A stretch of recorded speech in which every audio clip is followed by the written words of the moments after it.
Santo Tomás de Aquino. Suma de Teología. Tomo primero. Cuestión 64. Sobre la pena de los demonios. Ahora hay que tratar sobre la pena de los demonios. Esta cuestión plantea y exige respuesta a 4 problemas. 1. La obcecación del entendimiento. 2. La obstinación de la voluntad. 3. El dolor. 4. El lugar de la pena. Artículo 1. El entendimiento del demonio, ¿se obcecó o no se obcecó por la privación del conocimiento de toda la verdad? Objeciones por las que parece que el entendimiento del demonio se obcecó por la privación del conocimiento de toda la verdad. Si los demonios conocieran alguna verdad, se conocerían sobre todo a sí mismos, que es conocer las sustancias separadas, pero esto no es compatible con su mísero estado, ya que, al parecer, proporciona una gran felicidad, hasta el punto que algunos dijeron, la bienaventuranza suprema del hombre consiste en conocer las sustancias separadas. Por lo tanto, los demonios están privados del conocimiento de toda verdad. Más aún, lo que naturalmente es lo más cognoscible, parece que debe ser lo más conocido por los ángeles, sean buenos o malos, que para nosotros no lo sea, se debe a la debilidad de nuestro entendimiento, que toma su saber de las imágenes, como por la debilidad orgánica de los ojos. El murciélago no puede ver la luz del sol, pero los demonios no pueden conocer a Dios, que, por ser la suma verdad, es lo más cognoscible, porque no tienen el corazón puro, condición indispensable para ver a Dios. Por lo tanto, tampoco pueden conocer las demás cosas. Todavía más, según Agustín, los ángeles tienen un doble conocimiento de las cosas, el matutino y el vespertino, pero los demonios no tienen conocimiento matutino, porque no ven la palabra, tampoco tienen el vespertino, porque el conocimiento vespertino orienta lo conocido a la alabanza del Creador, por eso después de la tarde viene la mañana, como se dice en Génesis. Por lo tanto, los demonios no pueden tener conocimiento de las cosas, y también, en el momento de su creación, los ángeles conocieron el misterio del reino de Dios, como dice Agustín, pero los demonios fueron privados de este conocimiento, porque, como se dice en 1 Corintios 2, 8, si lo hubieran conocido, nunca hubieran crucificado al Señor de la gloria. Luego, por la misma razón, fueron privados también del conocimiento de toda otra verdad. Por último, cualquiera que sea la verdad que alguien conozca, o la conoce naturalmente, como nosotros conocemos los primeros principios, o porque la recibe de otro, como sabemos lo que nos han enseñado, o la adquiere por la experiencia de mucho tiempo, como sabemos nosotros lo que hemos descubierto investigando, pero los demonios no pueden conocer la verdad por su naturaleza, porque están separados de los ángeles buenos como la luz de las tinieblas, como dice Agustín, pues para toda manifestación se requiere luz, como se dice en Efesios 5, 13, tampoco pueden conocerla por revelación ni por comunicación de los ángeles buenos, porque, como se dice en 2 de Corintios 6, 14, no hay compatibilidad entre luz y tinieblas, tampoco la pueden conocer por lo experimentado en mucho tiempo, porque la experiencia se origina por los sentidos. Por lo tanto, en ellos no hay conocimiento alguno de la verdad. En cambio está lo que dice Dionisio. Los dones angélicos otorgados a los demonios no fueron alterados, sino que permanecieron íntegros y en todo su esplendor. Pero entre estos dones naturales está el conocimiento de la verdad. Por lo tanto, en ellos hay algún conocimiento de la verdad. Solución: hay 2 clases de conocimiento de la verdad. Uno, se obtiene por la gracia, otro, por la naturaleza. El que se obtiene por la gracia, a su vez, se divide en otros 2, uno que es solamente especulativo, como el de aquel a quien se le revela algún secreto divino, otro, que es afectivo y produce el amor de Dios. Este es el que propiamente pertenece al don de la sabiduría. De estos 3 géneros de conocimiento, el primero ni fue suprimido ni tan siquiera atenuado en los demonios, pues deriva de la misma naturaleza del ángel, el cual por su naturaleza es un determinado entendimiento o mente. En efecto, como debido a la simplicidad de su sustancia nada de ella puede ser subtraído, es imposible castigarle privándole de una parte de su naturaleza, como se castiga al hombre amputándole una mano, un pie o cualquier otra parte del cuerpo. Por esto dice Dionisio que en ellos permanecieron íntegros los dones naturales. Por lo tanto, su conocimiento natural no pudo ser disminuido. Por lo que se refiere al segundo género de conocimiento, el puramente especulativo, obtenido por gracia, no fue totalmente borrado, sino disminuido, porque de estos secretos divinos solamente los más convenientes les son revelados, o por medio de los ángeles, o por medio de algunos efectos temporales de la virtud divina, como dice Agustín en Noveno de la Ciudad de Dios, aunque no les son revelados como a los ángeles santos, a quienes en la palabra les son revelados más secretos y con mayor claridad. En cuanto al tercer género de conocimiento, están totalmente privados, como también lo están de la caridad. Respuesta a las objeciones. A la primera hay que decir, la felicidad consiste en la unión con algo superior, puesto que las sustancias separadas son, en el orden de la naturaleza, superiores a nosotros. Para el hombre puede haber alguna razón de felicidad en conocerlas, si bien su felicidad perfecta consiste en conocer la sustancia primera, esto es, Dios. Pero el que las sustancias separadas conozcan la sustancia separada, en ellas es connatural, como lo es para nosotros conocer las naturalezas sensibles. Por lo tanto, así como la felicidad del hombre no consiste en que conozca las naturalezas sensibles, tampoco la del ángel consiste en conocer las sustancias separadas. A la segunda hay que decir, que lo naturalmente más cognoscible sea oculto para nosotros, se debe a que excede la capacidad de nuestro entendimiento, y no solamente a que nuestro entendimiento tome su saber de las imágenes, pero la sustancia divina no solo supera la capacidad de nuestro entendimiento, sino también la del angélico, y, por lo tanto, ni el propio ángel puede, por naturaleza, conocer la esencia de Dios. Sin embargo, sí puede, en virtud de la perfección de su naturaleza, tener un conocimiento de Dios más elevado que el del hombre. Dicho conocimiento de Dios permanece en los demonios, pues, si bien no poseen la pureza que otorga la gracia, tienen la de su naturaleza, que les es suficiente para alcanzar el conocimiento de Dios que naturalmente les corresponde. A la tercera hay que decir, si la criatura se compara con la excelencia de la luz divina, es tiniebla. Por esto el conocimiento de las criaturas en su propia naturaleza es llamado vespertino. La tarde, en efecto, si bien lleva mezcla de tinieblas, tiene, sin embargo, algo de luz, puesto que, cuando ésta desaparece, es ya de noche. De aquí que, cuando el conocimiento de las cosas en su propia naturaleza se orienta a la alabanza del Creador, como hacen los ángeles buenos, tiene algo de luz divina y puede llamarse vespertino.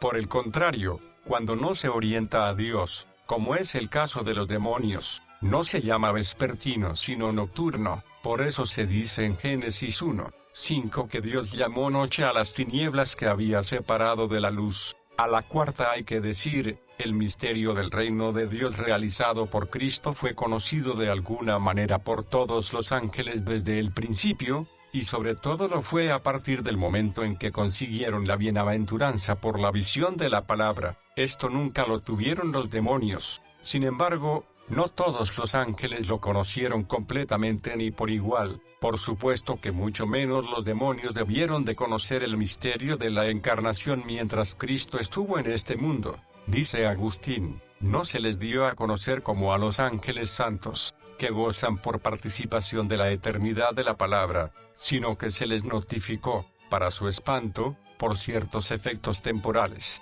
Por lo demás, si hubieran conocido con seguridad y certeza que era el Hijo de Dios y cuáles habían de ser los efectos de su pasión, nunca hubieran dirigido la crucifixión del Señor de la gloria. A la quinta hay que decir, los demonios conocen la verdad de tres maneras. Una, en virtud de la perspicacia de su naturaleza, ya que, aunque oscurecidos por la privación de la luz de la gracia, no obstante, son iluminados por la luz de su naturaleza intelectual. La segunda, por revelación de los ángeles santos, porque, si bien no concuerdan con ellos en voluntad, sin embargo, sí tienen con ellos en común la naturaleza intelectual, y por ella pueden recoger lo que los otros manifiestan. La tercera es por la experiencia de mucho tiempo, y no porque la adquieran por medio de algún sentido, sino porque, cuando en las cosas particulares se lleva a cabo la semejanza de la especie infusa que naturalmente poseen, conocen como presentes cosas que antes no habían conocido como futuras, como dijimos anteriormente al tratar lo referente al conocimiento de los ángeles. Artículo 2. La voluntad de los demonios, ¿se obstinó o no se obstinó en el mal? Objeciones por las que parece que la voluntad de los demonios no se obstinó en el mal. El libre albedrío es un atributo de la naturaleza intelectual que, como dijimos, conservan los demonios, pero, en cuanto tal, el libre albedrío antes se ordena al bien que al mal, pero la voluntad del demonio no está tan obstinada en el mal que no pueda volverse al bien. Más aún, mayor es la misericordia de Dios, infinita, que la malicia del demonio, finita. Pero nadie pasa de la maldad de la culpa a la bondad de la justicia si no es por la misericordia divina. Por lo tanto, tampoco los demonios pueden pasar del estado de maldad al estado de justicia. Todavía más, si los demonios tuvieran la voluntad obstinada en el mal, la tendrían, sobre todo, en cuanto al pecado que ocasionó su caída. Pero aquel pecado, la soberbia, ya no lo tienen, puesto que ha desaparecido su motivo, la grandeza. Por lo tanto, el demonio no está obstinado en el mal. Y también, Gregorio dice que el hombre pudo ser redimido por otro, porque por otro cayó. Pero, como dijimos, los ángeles inferiores cayeron a causa del primero. Por lo tanto, su ruina puede ser reparada por otro, y consecuentemente, no están obstinados en el mal. Por último, nadie que esté obstinado en el mal hace una cosa buena, pero el demonio hizo algunas cosas buenas. Así, confesó la verdad a Cristo cuando dijo, «Sé que eres el Santo de Dios». También los demonios creen y tiemblan, se dice en Santiago 2:19. Y, como dice Dionisio, desean cosas buenas y óptimas, como ser, vivir y entender. Por lo tanto, no están obstinados en el mal. En cambio está lo que se dice en el Salmo 72:23. La soberbia de los que te odian crece siempre. Esto hay que entenderlo de los demonios. Por lo tanto, perseveran siempre obstinados en el mal. Solución. Hay que decir,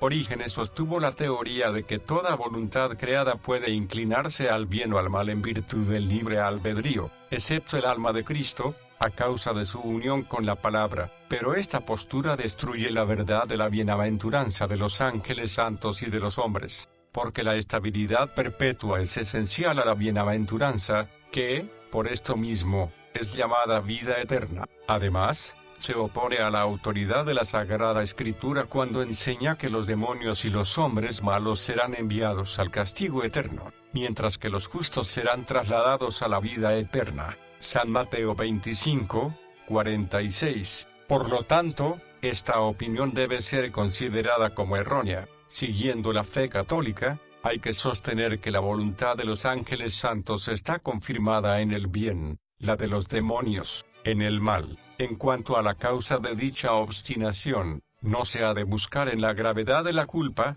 sino en la condición del estado natural. Esto es así porque, como dice el Damasceno, lo que para los hombres es la muerte, esto es para los ángeles la caída. Es evidente que todos los pecados mortales, grandes o pequeños, de los hombres son remisibles antes de la muerte. Después de la muerte, son irremisibles y duran siempre. Por lo tanto, para buscar otra causa de esta obstinación, hay que tener en cuenta que el poder apetitivo es en todos proporcional al poder cognoscitivo, que es el que mueve como el motor al móvil. Ahora bien, el apetito sensitivo tiene por objeto el bien particular, mientras que la voluntad, como dijimos, tiene el bien universal, como también el sentido tiene por objeto los singulares, y el entendimiento los universales. Pero el conocimiento del ángel difiere del hombre en que el ángel conoce por su entendimiento de un modo inmutable, a la manera como nosotros conocemos de modo inmutable los primeros principios,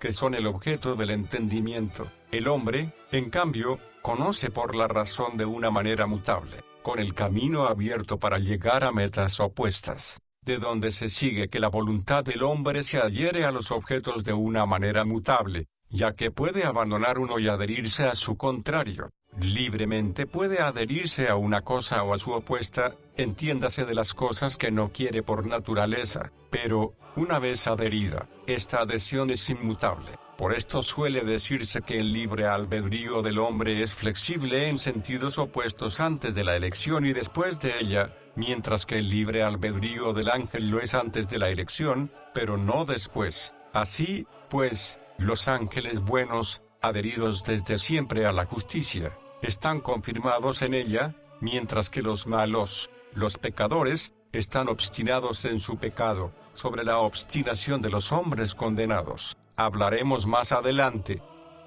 Respuesta a las objeciones. A la primera hay que decir, lo mismo los ángeles buenos que los malos tienen libre albedrío, pero según el modo y condición de su naturaleza, como ya dijimos. A la segunda hay que decir, la misericordia divina libra del pecado a los que se arrepienten, pero a los que, por estar adheridos irrevocablemente al mal, no son capaces de arrepentimiento, la misericordia de Dios no los libra. A la tercera hay que decir, el primer pecado del demonio permanece en él en cuanto a lo que apeteció, aunque no en cuanto que crea poderlo conseguir.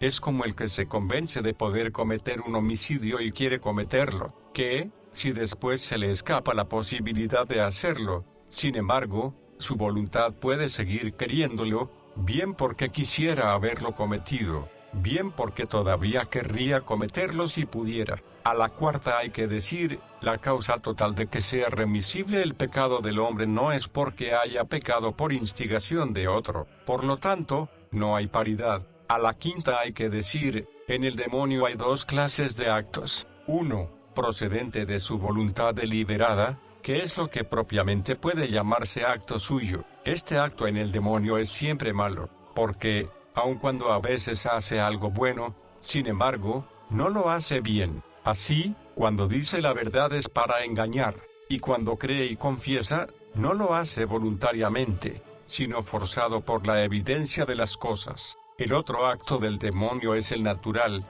que puede ser bueno y atestigua la bondad de su naturaleza, a pesar de que, incluso de este acto, abusan para el mal. Artículo 3. ¿Hay o no hay dolor en los demonios?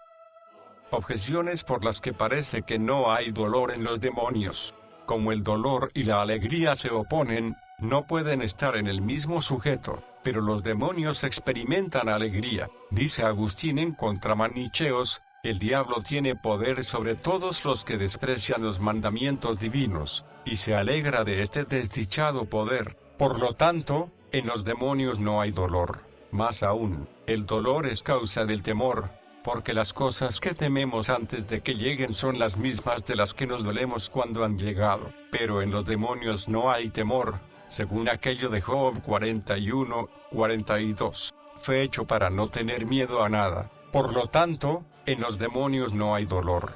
Todavía más, dolerse del mal es un bien, pero los demonios no pueden hacer nada bien. Por lo tanto, no pueden dolerse al menos del mal de culpa que pertenece al gusano de la conciencia. En cambio está el hecho de que el pecado del demonio es más grave que el del hombre, pero el hombre es atormentado con dolores en castigo por el goce del pecado, según aquello del Apocalipsis 18:7. Cuanto se envaneció y entregó al lujo, dadle otro tanto de tormento y duelo. Por lo tanto, mucho más castigado con tormento y duelo será el diablo, que tanto se ufanó. Solución: hay que decir, si el temor, el dolor, la alegría y, en general, las afecciones de este género se toman como pasiones, no pueden atribuirse a los demonios, puesto que en este sentido son propias del apetito sensitivo, que es una facultad unida a algún órgano corporal, pero si, en cambio, se toman como simples actos de la voluntad,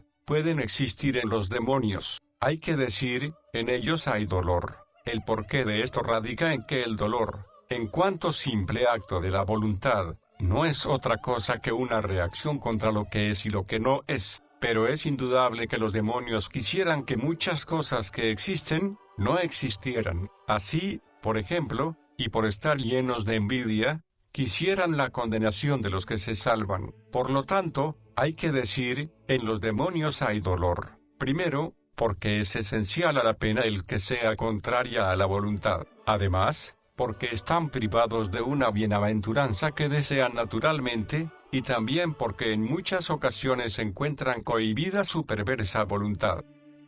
Respuesta a las objeciones.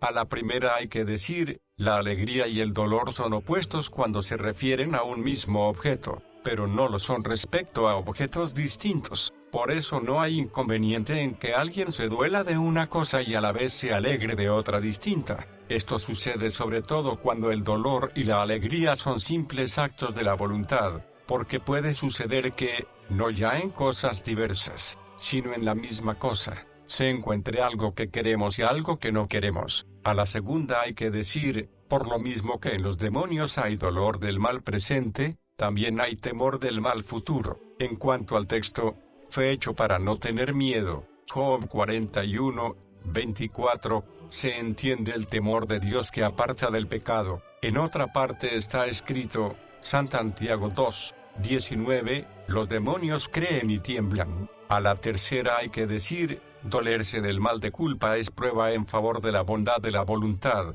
a la que se le opone el mal de culpa. En cambio, dolerse del mal de pena o del mal de culpa por razón de la pena, atestigua la bondad de la naturaleza, a la que se opone el mal de pena. Por eso dice Agustín en 19 de la Ciudad de Dios, el dolor del bien perdido por causa del tormento es prueba de una naturaleza buena. Por lo tanto, como el demonio tiene una voluntad perversa y obstinada, no se duele del mal de culpa. Artículo 4. ¿El aire, es o no es el lugar penal de los demonios? Objeciones por las que parece que el aire no es el lugar penal de los demonios. El demonio es una naturaleza espiritual, pero la naturaleza espiritual no es afectada por el lugar. Por lo tanto, ningún lugar es sitio de castigo para los demonios. Más aún, el pecado del hombre no es más grave que el del demonio, pero el lugar del tormento del hombre es el infierno. Por lo tanto, con mayor razón lo ha de ser del demonio. Así pues, no lo es nuestro aire tenebroso.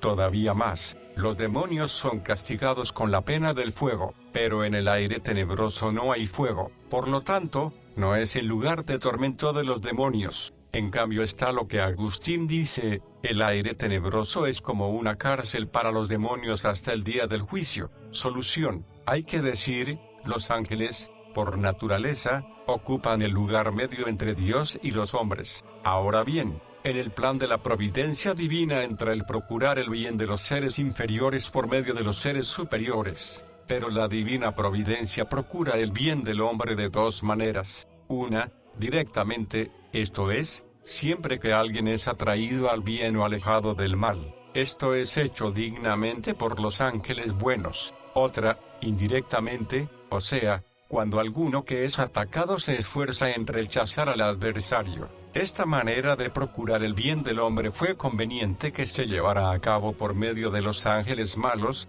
a fin de que, después de su pecado, no quedasen totalmente excluidos de colaborar en el orden del universo. Así, pues, los demonios deben tener dos lugares de tormento, uno por razón de su culpa, el infierno, otro por razón de las pruebas a las que someten a los hombres, la atmósfera tenebrosa. Pero la obra de procurar la salvación de los hombres durará hasta el día del juicio. Por lo tanto, hasta entonces deberá durar el ministerio de los ángeles y la función de los demonios. Por eso y hasta entonces nos serán enviados los ángeles buenos. Y hasta entonces estarán también los demonios en nuestro aire tenebroso para someternos a prueba. Si bien algunos están ya en el infierno para atormentar a los que arrastraron al mal, como también hay ángeles que están en el cielo en compañía de las almas santas. Pero, a partir del día del juicio, todos los malos, hombres o ángeles, estarán en el infierno, y todos los buenos,